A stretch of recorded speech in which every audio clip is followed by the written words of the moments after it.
What's up, my wizards? Good to see you again. It's Dev, looking better every day from that place, Mtg.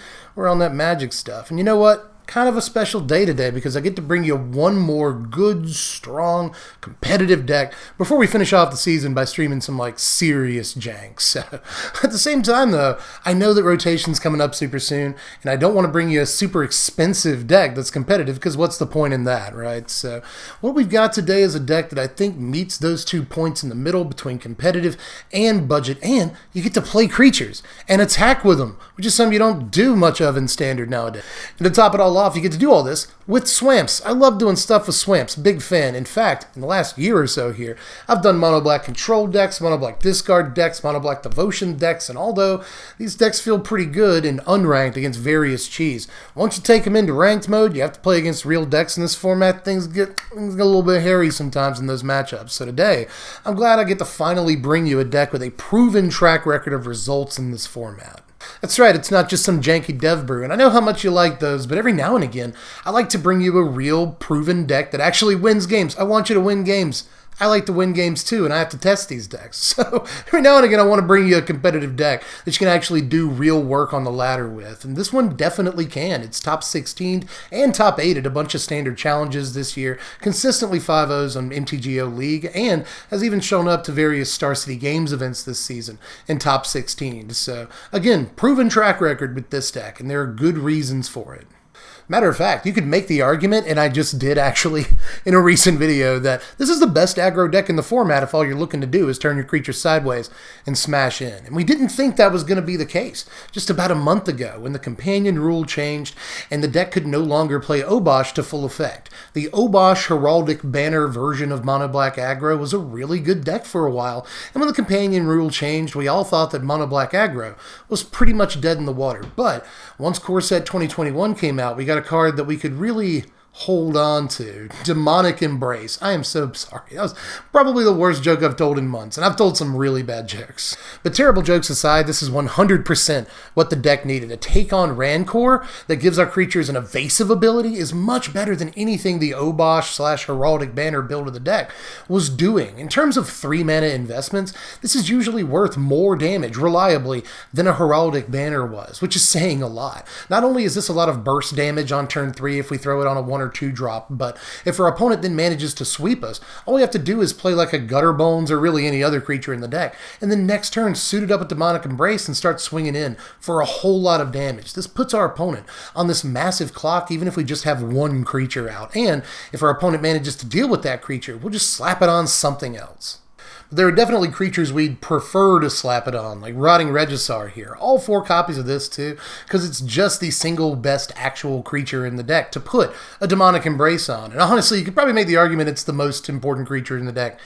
Period. Of course, Reggie is going to rotate out soon, but for the next month, while we still have the ability to play him, he's just easily the best target for a Demonic Embrace because you're flying over for 10 damage. It's unbelievable how quickly this combo can close a game out. But of course, even if you never see a Demonic Embrace, you still have a 7/6, which can take over a game really fast. But if double R isn't enough, we've also got 4 copies of Spawn of Mayhem.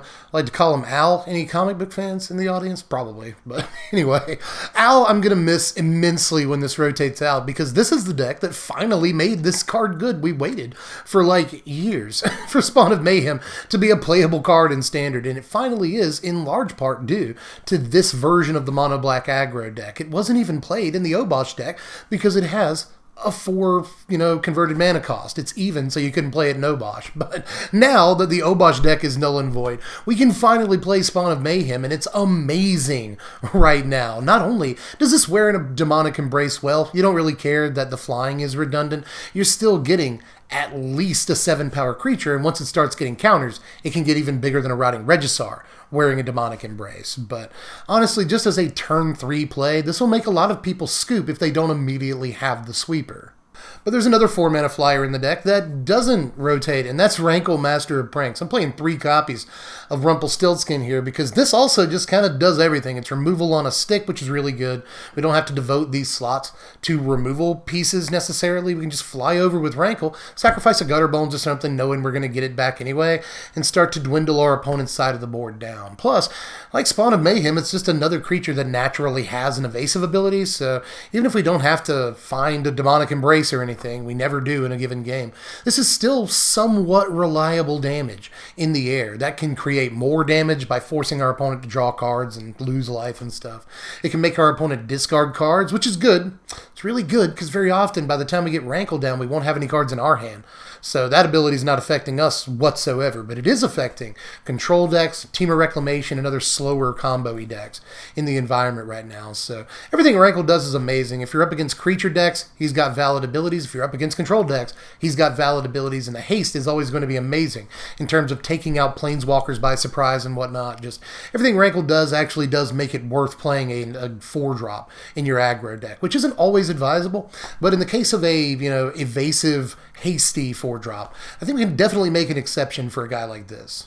But it's not all about the stuff that's at the top of our curve. As a matter of fact, this deck is really more about the stuff that's at the bottom of the curve. So we're playing 4 copies of Knight of the Ebon Legion and 4 copies of Gutter Bones, who I've already mentioned here. Another 2 cards I'm really going to miss. I'm never going to be able to say, like, Gutter Breezy, G Breezy anymore.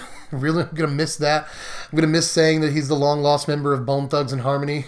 There's so many good Gutter Bones jokes, but I'm also going to miss Kel Mitchell, Knight of the Ebon Legion. I'm never going to say Kel Mitchell again in like a month unless I play Historic Vampires. I don't know what. Maybe Historic Knights. We can play Kel Mitchell, but either way, it is kind of lame that these cards are going to rotate out pretty soon because they are amazing 1-drops for Mono Black Aggro decks. Having a mana sink like Knight of the Ebon Legion means that it's never even a bad top deck. Even if you get it in the relative late game, as long as you have enough mana to activate it, it represents a 4/5 death touch on your opponent's turn. When you swing in with it, it's always a 4/5 death touch. It wears a Demonic Embrace really, really well because it's at least 4 power, meaning you don't even have to pump it. If you get through with it in the air, that gives it a counter at the end of that turn, and the end of the next turn, the end of the next turn. But if you ever do pump it while it's wearing a Demonic Embrace, it gets unbelievably huge, like just unconscionably enormous. Sometimes you can finish games off by putting an Embrace on this and then pumping it twice in the late game, and suddenly you're in for 10. So it can just be a crazy 1-drop that has like extreme relevance all through the game. If you're playing against an opponent with counter spells, getting a Kel Mitchell down on turn 1 can sometimes really screw up their pace, their tempo. So just so many good things about Knight of the Ebon Legion. But you could say the same thing about Gutter Bones. Honestly, just having a Savannah Lion statted 1-drop has done wonders for the very idea of Mono Black Aggro. And in this deck, you can do things like the aforementioned sacrifice Gutter Bones to Wrankle trick, bring it back, but there's all kinds of stuff to do with Gutter Bones. If you can just deal any damage during a turn, Gutter Bones is guaranteed to come back, and then you guaranteed to have something to put Demonic Embrace on, Embrace and Gutter Bones go really, really well together because they can both come back from your graveyard after you get swept. So just both of these are just crazy cards that I'm going to miss so much in Mono Black Aggro. But good news, from here on out, not a single card in the main deck rotates out, so that's kind of a load off. We're going to play 4 copies a Black Lance Paragon here in this slot. Pretty versatile card that does a lot. It's yet another creature that is also kind of removal. Just like Wrankle, this is a creature we can play that actually swings for a pretty decent sum of damage. That can also just be a flash removal spell. An instant speed blocker that ambushes an opponent's creature on turn 2 or 3, to kind of establish tempo against creature decks. You gain back a little bit of life, you take out their most important attacker, and then you can kind of get on with your life. But against control decks, you can just throw this down with flash at the end of your opponent's turn and start actually dealing 3 damage a turn with it from then on out, which isn't a bad deal, at all, right? Like, if this is an attacker, it's doing pretty well for you in terms of damage output. But if you have to use it as an instant speed removal spell, it's also doing a lot of work for you on that end. So it's got a lot to do in different matchups. Now, the other two creatures in the deck are a 2-2 split. We're going to play 2 copies of Kitesail Freebooter, which you'll sometimes see 3 copies of and sometimes see 0 copies of in this deck. But I really have liked Freebooter in some of these test games, right? Often this is going to get either a removal piece out of your opponent's hand or it's going to get a Planeswalker out of their hand. You know, something like play this on turn 2, get the Teferi out of their hand they're going to play on the next turn, which can be really, really nice. Again, for establishing tempo. If you just take removal and other important cards out of your opponent's hand, well, that's more turns that they have to find more removal for your guys, and you get to attack their face off. So sometimes a turn 2 Kitesail Freebooter can really do wonders to set up the rest of the game. But of course, watch out for it getting removed and all that. But sometimes it's not even going to take a super relevant card. It's just going to be annoying while it's out. Other times, it's going to take extremely relevant cards like Sweepers and Wilderness Reclamations and whatnot. So just a really, really solid card, again, that does a little bit on offense. Even though it already flies, it can wear Demonic Embrace fairly well, start banging in for 4 damage. If you want to play this turn 2, Embrace turn 3, that can also set a clock on your opponent that forces them to draw the removal spell as a replacement for the removal spell you took with Kitesail Freebooter. It just does so much until it is removed. But the other 2 of in the deck is Stonecoil Steve Austin here, which you will sometimes see a 4 of. And sometimes you'll see absolutely none. But again, I like the 2-2 split between Kitesail Freebooter and this, because this can be a decent 2-drop in some games, especially if you're sniffing out a Teferi, because while Teferi is still in the format, this is 100% immune to it. And a bunch of other stuff that you might worry about, whether it's creatures on the other side of the table or gold planeswalkers and spells, like Mortify, for instance. So there's just a lot that Stonecoils can stand up to, and it really stuns some opponents, especially as a top deck. This is one of the few creatures in the deck that I really don't mind drawing on like turn 8 if the game goes that long, because suddenly I've got like a 6/6 trample guy, and by the way, trample's a very nice ability to go along with Demonic Embrace. So eventually you're going to have like an 8/8 or 9 something trampling flyer, and that's going to pick up a bunch of games for you. So honestly, Stonecoil, I wanted to be a 4 of, but I really, really like Kitesail Freebooter, so I ended up on the split here. But if you want to play 4 copies of Stonecoil, I'm not going to judge you. This is a very good card in the meta right now.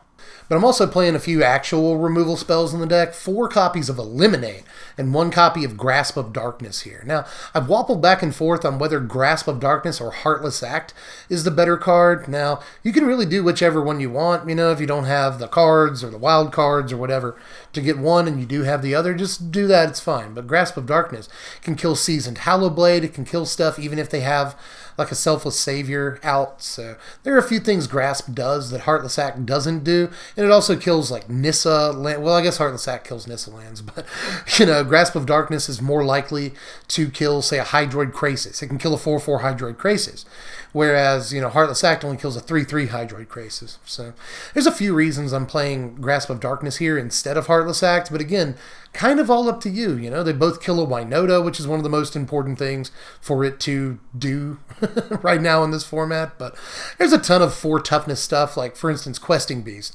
that Grasp of Darkness also kills. So keep that in mind. But Eliminate doesn't kill Questing Beast, but it kills pretty much everything on the curve under Questing Beast, including planeswalkers like Narset and Teferi, which is pretty much the best thing that it does. Sometimes you can just target Narset or Teferi with this rather than having to swing into them, and that'll actually help out a lot in terms of damage output in the long game. You don't have to waste swinging in on planeswalkers. You can just focus on dealing damage to your opponent, kill a Teferi with a removal spell, often a lot better. Now, we're running 24 lands in this deck, no more, no less. 24 is a pretty good number, and 4 of those lands are Castle Locthwain, which is one of the actual secrets to the deck's success. No other aggro deck in the format gets to play a card advantage engine pretty much at all, especially a card advantage engine like this. We don't have to draw or light up the stage to get extra cards. We just get to do it every single turn if that's what we want to do, and it makes bricking on our draw step nowhere near as painful if we have the mana to re-roll a draw with Castle Locthwain. So